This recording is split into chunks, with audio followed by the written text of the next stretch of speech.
বন্ধুরা, আজকের আমার ভিডিওর বিষয়বস্তু হলো তুলসী গাছের গ্রীষ্মকালীন পরিচর্যা। যদি এই শীতকালে তোমাদের বাগানের তুলসী গাছের সমস্ত পাতা হলুদ হয়ে ঝরে গিয়ে থাকে, যদি তুলসী গাছের ডাল কালো হয়ে শুকিয়ে যেতে থাকে, তাহলে আজকের এই ভিডিওতে আমি যে পরিচর্যাগুলো দেখাবো, এই প্রত্যেকটা পরিচর্যা করলে কিন্তু তোমাদের বাগানের তুলসী গাছগুলো আবার সবুজ ও সতেজ হয়ে উঠবে। আমার বাগানের তুলসী গাছগুলোরও কিন্তু ঠিক একই অবস্থা হয়েছিল, কিন্তু ধীরে ধীরে আবার গ্রীষ্মকাল আসার সাথে সাথে পরিচর্যা করার সাথে সাথে গাছের কিন্তু আবার পরিবর্তন হতে শুরু করেছে। শীতকাল হলো তুলসী গাছের ডরমেন্সি পিরিয়ড, আর ডরমেন্সি পিরিয়ডে শীতকালে তুলসী গাছের পাতা হলুদ হয়ে ঝরে পড়ে। আবহাওয়ার তাপমাত্রা বাড়ার সাথে সাথে কিন্তু তুলসী গাছের আবার পরিবর্তন হতে শুরু করে। যেহেতু টবের গাছ, তাই টবের গাছে সামান্য পরিচর্যা করতে হবে এবং সম্পূর্ণ ঘরোয়া খাবার প্রয়োগ করে আবার তুলসী গাছকে সবুজ ও সতেজ করে তুলতে হবে। তো কিভাবে কি পরিচর্যা করতে হবে জানতে হলে আজকের এই ভিডিওটা সম্পূর্ণ মনোযোগ দিয়ে দেখতে থাকো বন্ধুরা, একটু স্কিপ করো না, স্কিপ করলে কিন্তু অনেক কিছুই মিস করে ফেলবে। নমস্কার, আমি লাবণী, আমার বাগানে তোমাদের সবাইকে জানাই স্বাগত। বন্ধুরা, তুলসী গাছকে আবার সবুজ ও সতেজ করে তুলতে হলে প্রথম যে কাজটা আমাদের করতে হবে, এই সময় বাগানের তুলসী গাছকে এমন একটা জায়গায় রাখতে হবে যেখানে সকালবেলা 3-4 ঘন্টা অবশ্যই রোদ্দুর থাকে। সেই রকম জায়গায় রাখলেই কিন্তু তবেই তুলসী গাছে আবার নতুন করে গ্রোথ শুরু হবে। দ্বিতীয় যে কাজটা আমাদের করতে হবে, তুলসী গাছ শীতকালের পরে কিন্তু রিপট করতে হয়। যেহেতু টবে থাকে তাই রিপট করা কিন্তু অত্যন্ত প্রয়োজনীয়। রিপট করতে গেলে আমাদেরকে কোন ধরনের মাটি ব্যবহার করতে হবে, কেমন সাইজের টবে প্রতিস্থাপন করতে হবে, সব কিছু বলবো ডিটেলসে। তো দেখো, এখানে একটা ছোট্ট তুলসী গাছ দেখতে পাচ্ছ। এই ছোট্ট তুলসী গাছটা আমি কিন্তু চারা একটা ছোট্ট 3 ইঞ্চি টবে প্রতিস্থাপন করেছিলাম শীতের আগে। তো শীতকালে যেহেতু ভালো বৃদ্ধি হয়নি, তো শীতের শেষে ধীরে ধীরে এই গাছের বৃদ্ধি হচ্ছে। তো যেহেতু ছোট টব তাই রুট বাউন্ড হয়ে গেছে, তো যে কারণে আমাকে কিন্তু এবার বড় টবে শিফট করতে হবে। এখানে একটা আমি 6 ইঞ্চি প্যারালাল মাটির টব নিয়েছি, তোমরা চাইলে কিন্তু প্লাস্টিকের টব নিতে পারো। টবের নিচে যেন অনেকগুলো ড্রেনেজ হোল থাকে, এই ব্যবস্থাটা রাখতে হবে। নিচে ড্রেনেজ হোলের উপরে দিয়ে দিলাম আমি একটা ঢেউ খেলানো খোলামকুচি। ঢেউ খেলানো খোলামকুচির উপরে দিয়ে দেবো সামান্য পরিমাণ কম্পোস্ট দিয়ে একটু চাপা দিয়ে দিতে হবে যেন সরাসরি মিডিয়া ড্রেনেজ হোলের মধ্যে দিয়ে গিয়ে ড্রেনেজ হোলের মুখটা বন্ধ না করে ফেলে। তো এখানে তুলসী গাছ প্রতিস্থাপন করার জন্য যে মিডিয়াটা আমি তৈরি করেছি সেটার মধ্যে আছে মাটি 40% কম্পোস্ট আর 20% কোকোপিট। মাটি এমনভাবে তৈরি করতে হবে যে মাটিতে জল প্রয়োগ করলে সেই জল যেন ড্রেনেজ হোল দিয়ে বাইরে বেরিয়ে যায়, জল যেন কখনোই জমাট বেঁধে না থাকে। তুলসী গাছ অত্যন্ত সেন্সিটিভ একটা গাছ। এই গাছের মাটিতে যদি জল জমে তাহলে ফাঙ্গাস অ্যাটাক করবে, গাছের ডাল শুকিয়ে যাবে। তো এই মিডিয়ার মধ্যে আমি মিশিয়ে দেবো 2 চামচ পরিমাণ হলুদ গুঁড়ো। তোমরা চাইলে কিন্তু এখানে নর্মাল যে ফাঙ্গিসাইড, স্যাপ ফাঙ্গিসাইড, সেটাও মিশিয়ে নিতে পারো। তো আমি 2 চামচ পরিমাণ হলুদ গুঁড়ো দিয়ে দিলাম। তো এই হলুদ গুঁড়ো এবং সম্পূর্ণ মিডিয়াটা খুব ভালোভাবে মিশিয়ে নেব। তো এর মধ্যে যদি কোনো রকম কোনো ব্যাকটেরিয়া থেকে থাকে সেগুলোও কিন্তু হলুদ গুঁড়ো মেশানোর ফলে আর থাকবে না। তো এবার আমি মিডিয়াটা অর্ধেকটা পরিমাণ মিডিয়া ভরে নেবো ভালোভাবে। মিডিয়া ভরে নিতে হবে, চেপে চেপে মিডিয়া ভরতে হবে যেন কোনো রকমভাবে এয়ার বাবলস না থেকে যায় মিডিয়ার মধ্যে। অর্ধেকটা পরিমাণ মিডিয়া ভরে দেওয়ার পর হাত দিয়ে ভালোভাবে চেপে দিতে হবে। এরপর দেখো পুরনো টব থেকে গাছটাকে কিভাবে তুলবে, খুব সাবধানে কিন্তু তুলতে হবে। দেখো, 2টো আঙুলের সাহায্যে আমি গাছটাকে চেপে ধরেছি। এবার আমি এই টবটাকে উল্টো করে দিয়ে একটু হালকা করে প্রেস করলেই কিন্তু গাছটা টব থেকে বাইরে বেরিয়ে আসবে। টবের মাটি যদি খুব ভিজে থাকে তাহলে কিন্তু বাইরে আসতে চাইবে না, সামান্য একটু শুকনো রাখতে হবে। দেখো কতটা পরিমাণ রুট বাউন্ড হয়েছে। তোমরা যদি নার্সারি থেকে গ্রো ব্যাগের মধ্যে তুলসী চারা কিনে এনে থাকো তাহলে গ্রো ব্যাগটা খুব সাবধানে কেটে রুট বল না ভেঙে গাছটাকে কিন্তু ভালো করে প্রতিস্থাপন করে দেবে। ঠিক আমি যেভাবে দেখালাম এইভাবে প্রতিস্থাপন করে দেবে।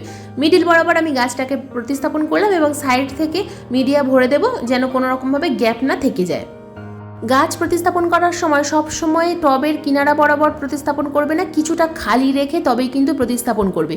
কারণ দিতে হবে আমাদের ভরপুর মাত্রায় জল দেওয়ার সময় জল যদি আমরা মাটি অনেকটা বেশি করে ভর্তি করি তাহলে কিন্তু জল দেওয়ার সঙ্গে সঙ্গে মাটিটা ওপর থেকে উপচে বাইরে বেরিয়ে যাবে। তাই সব সময় একটু মিডিয়া খালি রেখে প্রতিস্থাপন করতে হবে। দেখো কতটা পরিমাণ খালি আমি রেখেছিলাম, তো সেই জায়গাটুকু আমি কিন্তু জল দিয়ে ভর্তি করলাম। জল এতটা পরিমাণ দিতে হবে যেন ড্রেনেজ হোল দিয়ে জলটা বাইরে বেরিয়ে যায়। প্রথমবার যখন দেখবে যে ড্রেনেজ হোল দিয়ে জলটা বাইরে বেরিয়ে যাচ্ছে তখন বুঝতে হবে যে ড্রেনেজ হোলটা ঠিকঠাকভাবে তৈরি করা হয়েছে। এবং যদি নিচের দিকের মাটি শুকিয়ে থাকে তাহলে কিন্তু গাছ ঝিমিয়ে থাকবে, গাছ কিছুতেই সুস্থ হতে চাইবে না। তাই প্রথমবার সবসময় ভরপুর মাত্রায় জল প্রয়োগ করতে হয়। এরপর যখন আবার মিডিয়া অনেকটা শুকিয়ে যাবে তখন কিন্তু আমরা আবার গাছে জল প্রয়োগ করব। তো গাছ প্রতিস্থাপন করার পর কিন্তু গাছটাকে এই মুহূর্তে ছায়া জায়গায় রাখতে হবে, অন্তত 3-4 দিনের জন্য ছায়া জায়গায় রাখতে হবে। যেহেতু রুটবল ভাঙা হয়নি তাই 3-4 দিন রাখতে হবে। আর যদি একেবারে সম্পূর্ণ রুটবল ধুয়ে গাছ প্রতিস্থাপন করতে হয় তাহলে কিন্তু অন্তত 15 দিনের জন্য গাছ ছায়া জায়গায় রাখতে হয়, তবেই কিন্তু সেই গাছকে সুস্থ করা সম্ভব। বন্ধুরা, রিপোর্ট করা তো দেখালাম, এবার আসি গাছের হার্ড প্রুনিংয়ের কথায়। যদি তোমাদের গাছের কিছুতেই গ্রোথ না হয় তাহলে রিপোর্ট করার কয়েকদিন পর কিন্তু গাছের হার্ড প্রুনিং করতে হবে। ঠিক এই জায়গা থেকে দেখো, আমি যেখান থেকে দেখাচ্ছি এই জায়গাগুলো থেকে কিন্তু এইভাবে কেটে দেবে। তো এই ডালগুলো কেটে দেওয়ার ফলে তোমরা দেখতে পাবে আবার কিন্তু গাছটা নতুন করে বুশি হয়ে যাচ্ছে। যখন গাছের গ্রোথ কমে যায় সেই গাছের ডালপালা কাটাই ছাটাই করে দিতে হয় এবং রিপোর্ট করতে হয়, তারপর কিন্তু আবার ধীরে ধীরে গাছটা গ্রোথ হয়। তবে তার আগে দেখে নিতে হবে যে গাছের ভিতরের অংশগুলো, ডালের ভিতরের অংশগুলো কালো হয়ে গেছে কিনা। যদি কালো হয়ে যায়, শুকিয়ে যায়, তাহলে কিন্তু সেই গাছকে আর বাঁচানো সম্ভব নয়। কিন্তু যদি ডালের ভিতরের অংশ সবুজ থাকে তাহলে কিন্তু সেই গাছকে আবার পরিচর্যা করলে ভালোভাবে বাঁচানো সম্ভব। বন্ধুরা, যদি তোমাদের গাছের হার্ড প্রুনিং করার প্রয়োজন না হয়, যদি গাছ ছোট হয়, সেক্ষেত্রে কিন্তু শুধুমাত্র তুলসী গাছের যে মঞ্জুরিগুলো থাকবে সেই মঞ্জুরিগুলোকে কেটে ফেলতে হবে।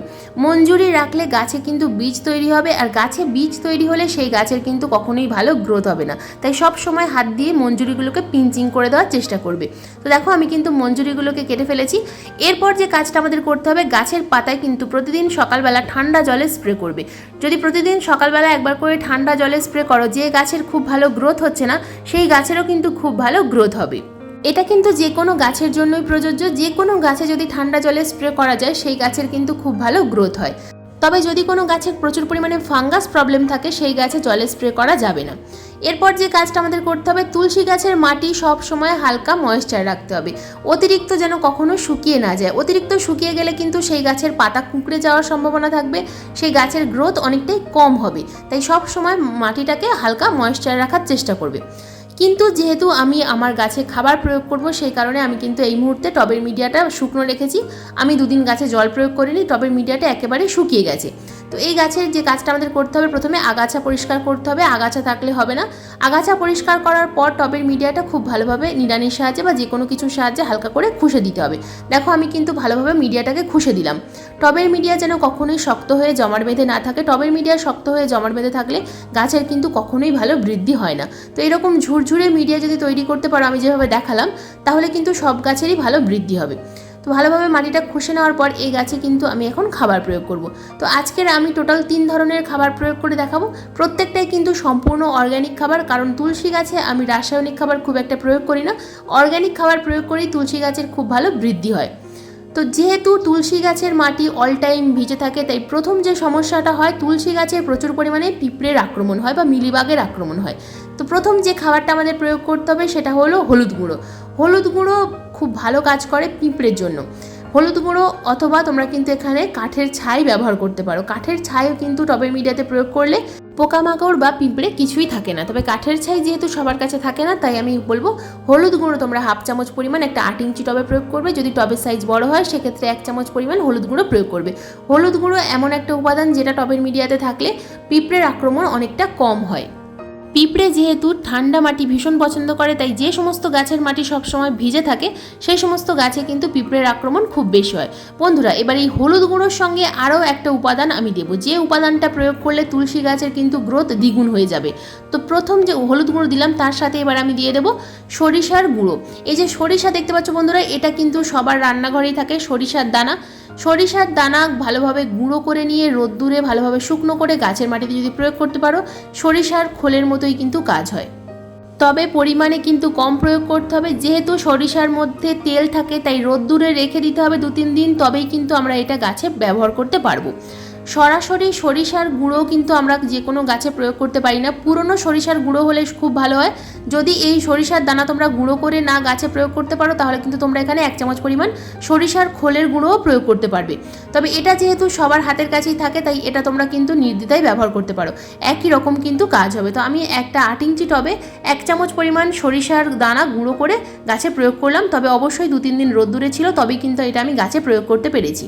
তো এরপর যেটা দেবো সেটা হলো ভার্মি কম্পোস্ট। বন্ধুরা, তুলসী গাছে সবসময় ভার্মি কম্পোস্ট প্রয়োগ করার চেষ্টা করবে। গোবর সার প্রয়োগ করলে সেই গোবর সার যেন 1 বছরের পুরনো হয়, ঝুরঝুরে হয়।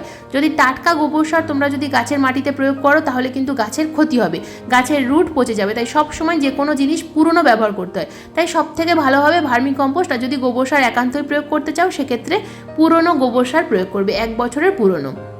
আমি এখানে 2 থেকে 3 মুঠো ভার্মি কম্পোস্ট ছড়িয়ে দিলাম।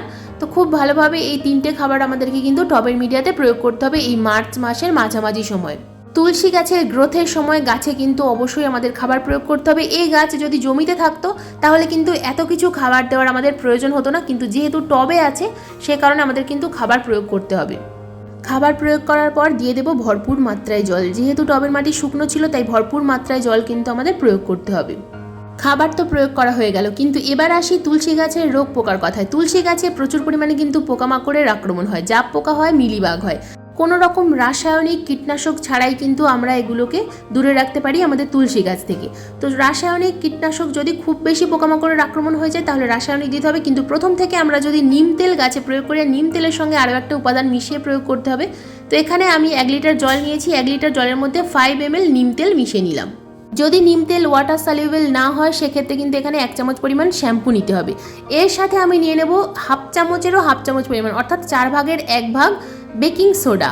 1 চা চামচের 4 ভাগের 1 ভাগ বেকিং সোডা আর নিম তেল একসাথে মিশিয়ে গাছে স্প্রে করতে হবে। আবারও বলছি, নিম তেল যদি ওয়াটার সলিউবল না হয় সেক্ষেত্রে 1 চামচ পরিমাণ শ্যাম্পু বা হ্যান্ড ওয়াশ কিন্তু মিশিয়ে নিতে হবে, তাহলে কিন্তু আরও ভালো কাজ হবে। তো এই দুটো উপাদান আমি একসাথে মিশিয়ে নিয়ে তুলসী গাছের পাতায় ভালোভাবে স্প্রে করছি। যে কোনো ঘরোয়া কীটনাশক কিন্তু সপ্তাহে অন্তত 2 থেকে 3 দিন স্প্রে করতে হয়। প্রথম থেকে যদি আমরা এটা স্প্রে করতে পারি তাহলে কিন্তু কোনো রকম কোনো পোকামাকড়ের আক্রমণ হবে না। যদি সোমবার স্প্রে করা হয় তাহলে আবার শুক্রবার স্প্রে করতে হবে। তো এই রকমভাবে কিন্তু আমাদেরকে লাগাতার স্প্রে করতে হবে। তো বন্ধুরা, এই ছিল আমার মার্চ মাসের তুলসী গাছের পরিচর্যার ভিডিও। আজকের এই ভিডিও তোমাদের কেমন লাগলো অবশ্যই কমেন্ট করে জানাবে। যদি ভিডিওটা ভালো লেগে থাকে তো প্লিজ একটা লাইক করো, শেয়ার করো, হাইপ করো। চ্যানেলে নতুন বন্ধু হয়ে থাকলে চ্যানেলটাকে সাবস্ক্রাইব করে পাশে বেল আইকনটা প্রেস করে দিও এইরকম নিত্য নতুন বাগান সংক্রান্ত ভিডিও দেখার জন্য, কারণ এইরকম নিত্য নতুন বাগান সংক্রান্ত ভিডিও আমি প্রতিদিন ঠিক সন্ধ্যা 6টার সময় আপলোড করে থাকি। আজকের এই ভিডিওটা সম্পূর্ণ মনোযোগ দিয়ে দেখার জন্য তোমাদের সবাইকে জানাই অসংখ্য অসংখ্য ধন্যবাদ।